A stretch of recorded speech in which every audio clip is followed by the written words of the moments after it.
देखिए, जो लोग आरक्षण के खिलाफ हैं, सेक्युलरिज्म के खिलाफ हैं, सोशलिज्म के खिलाफ हैं, हम उनके साथ नहीं हैं।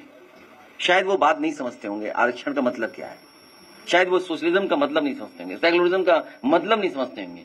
ये आरएसएस की विचारधारा है। तो दोस्तों, एक वक्तव्य आपने सुना होगा, एक कहावत सुनी होगी कि अगर खुद के घर शीशे के हों तो दूसरों के घर पे पत्थर नहीं फेंकना चाहिए। जी हां, आज हम इसी सिलसिले पर बात कर रहे हैं। सारा बात हमारी इसी के इर्द गिर्द घूमेगी, तथाकथित राम भद्राचार्य पर। दोस्तों, ये दलित पिछड़ा विरोधी तो है ही, खास करके जो सबसे बड़ा विरोधी है, ये आरक्षण के विरोधी के नाम पे जाने जाते हैं। और दोस्तों, राम भद्राचार्य ने जो आज वक्तव्य दिया है, जो मैं आपको वीडियो फुटेज के माध्यम से दिखाने जा रहा हूं, यह दलित पिछड़ों की भावनाओं को आहत कर देने वाला है। अब दोस्तों, इनका पहला आप वक्तव्य सुनिए। प्रतिभा की दौड़ में आरक्षण क्यों? जी। एक ब्राह्मण बालक ने मान श्रम करके जी 99% पाया, 100% मार्क पाया जी और दूसरे ने केवल 4% पाया। जी तो आपने दबाव डालकर उसको 4% वाले को तो कलेक्टर बना दिया जी और जिसने 100% पाया वो जूते का व्यापार कर रहा है। तो क्या टैलेंट का अपमान नहीं हुआ?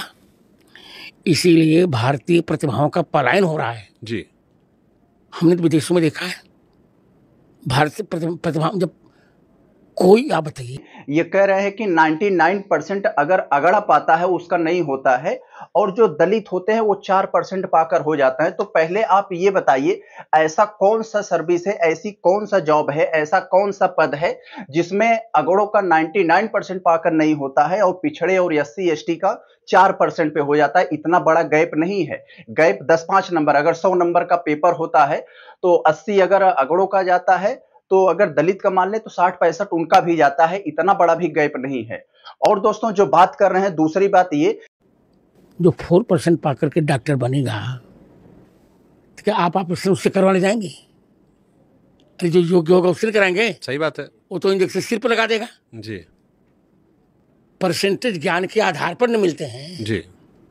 तो डॉक्टर को या किसी अधिकारी को जब हम नियुक्त करते हैं तो उसके ज्ञान का प्रयोग करने के लिए नियुक्त करते हैं ना। जी। तो ये कह रहे हैं कि अगर कोई डॉक्टर हो, जिला अधिकारी हो, अगर आरक्षण वाला होता है और एक बिना आरक्षण वाला होता है, तो हम लोग ज्यादातर कोशिश करते हैं भैया जो पढ़ लिख कर आया है और बिना आरक्षण से आया है उससे हम लोग इलाज करवाएंगे। तो दोस्तों, ये मैं आपको बता दूं, डॉक्टर हो, इंजीनियर हो, DM हो, SDM हो, वो जब अपने पद पर काम करने आता है तो वहां पर वो उसका परसेंटेज वहां पर काम नहीं आता है, वहां पर उसका अनुभव, एक्सपीरियंस, क्योंकि दोस्तों इसकी बकायदा ट्रेनिंग होती है। वो ट्रेनिंग में ही इतना उन्हें ट्रेंड कर दिया जाता है कि वो जो उन्हें पढ़े लिखे हैं, जो उनका किताबी ज्ञान होता है, वो वहां पर बाहर छूट जाता है। वहां पर उनका जो इंटरनल टैलेंट होता है, उसमें काम करने की एक अलग क्षमता होती है। बहुत से ऐसे लोग होते हैं, उनको किताबी ज्ञान कम होता है, प्रतिशत या फिर वो जो उनका परसेंटेज कम होता है, लेकिन जब अपने क्षेत्र में काम करने के लिए उतरते हैं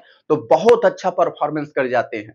और दोस्तों, जो दूसरी बात है, ये कह रहे हैं कि भाई ये इनका इतना पाके नहीं होता है, इनका इतने में क्यों हो जाता है। ये जो आरक्षण के विरोध के नाम पर बात कर रहे हैं, तो आरक्षण विरोध के नाम पर दोस्तों सबसे पहले इनको ये पूछना चाहिए। एक खान सर का आपने वक्तव्य सुना होगा कि अगर घोड़ों की रेस हो रही है और बाकी सभी जो वहां पर सही घोड़े दौड़ रहे हैं और वहां पर कुछ लंगड़े घोड़े हैं, तो लंगड़े घोड़ों को सही घोड़ों में दौड़ाओगे तो क्या होगा? वही वक्तव्य दोस्तों, इन्हें इस बात को समझाना होगा।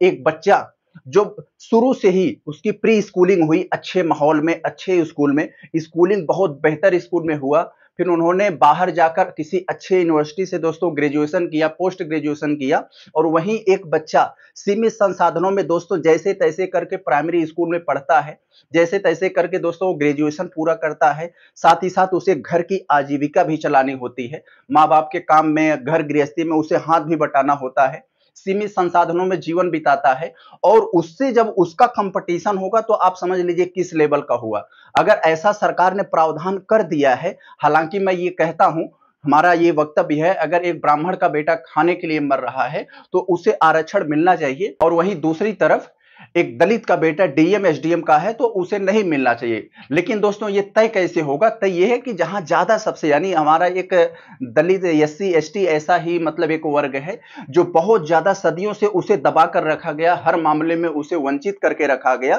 तो ऐसा मान लिया गया है कि भाई इसमें ज्यादा से ज्यादा गरीब होंगे, तो एक हमें जाति के नाम पर दे दिया गया है। और दोस्तों ये वक्तव्य देते समय ये भूल गए कि मोदी जी जब से आए ये अगड़ों को भी 10% आरक्षण दे दिए, ये भूल गए। और आरक्षण आप लोग कहोगे कि मोदी जी ने आर्थिक आधार पर आरक्षण दिया है, तो लेकिन दोस्तों वो आर्थिक आधार पर आरक्षण केवल एक नाम का है। मोदी जी ने वहां पर ऐसा मानक तय किया है तो लगभग 90% उसमें अगड़े आ जाते हैं, उसका लाभ नहीं ले पाते हैं। जो आर्थिक आधार पर तय किया था मोदी जी ने, आर्थिक आधार के नाम पर बनाया था, हाँ ये जो आर्थिक रूप से कमजोर अगड़े हैं उनके लिए होगा। तो जब सभी को आ गए, आरक्षण किसी को न मिले या आरक्षण सबको मिल जाए, दोनों बात बराबर है, तो वहां पर सिर्फ कमजोरों को आया होता तो कमजोरों को लाभ मिलता ना। पूरा वहां पर सभी को आपने ऐसा मानक तय किया कि सभी के सभी आ गए उसमें। तो दोस्तों उसमें जो गरीब वाले हैं, गरीब तबके के हैं, आर्थिक रूप से कमजोर हैं, उनको लाभ कहां मिला? तो ये बात समझनी पड़ेगी।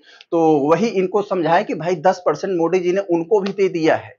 तो ये बात आप ऐसे एक इतने बड़े टीवी चैनल पर आकर आप ऐसे धुआंधार बेधड़क तरीके से बोल रहे हो आरक्षण विरोध के नाम पर, तो ये ठीक नहीं है। आपको इतने लोग फॉलो करते हैं, आपका इतना बड़ा नाम है, तो आपके इतने बड़े मुंह से इतनी छोटी बात अच्छी नहीं लगती है कि भारत में प्रतिभाओं का सम्मान नहीं हो रहा है। और आरक्षण की नीति संविधान में केवल 30 वर्ष के लिए की गई थी जी। वोट बैंक के लिए सब लोग आरक्षण बढ़ाते जा रहे हैं। हम कहते हैं हवेली बना के वाला जी, करोड़ों का मालिक शेड्यूल कास्ट है जी, तो उसको तुमने आरक्षित कर डाला। अब ब्राह्मण बेचारा गरीब है तो उसको नहीं। इसी एक और तो आप कहते हैं जाति प्रथा बंद हो, जातिवाद। तो जातिवाद के आधार पर तुम आरक्षण क्यों कर रहे हो? मैं खुली चुनौती दे रहा हूँ जी, तुम जातिवाद के आधार पर आरक्षण बंद करो, जी। आर्थिकता के आधार पर आरक्षण करो। मैं जातिवाद समाप्त करवा देता हूँ, मैं जगत गुरु। पर किसी नेता को दम हो तब ना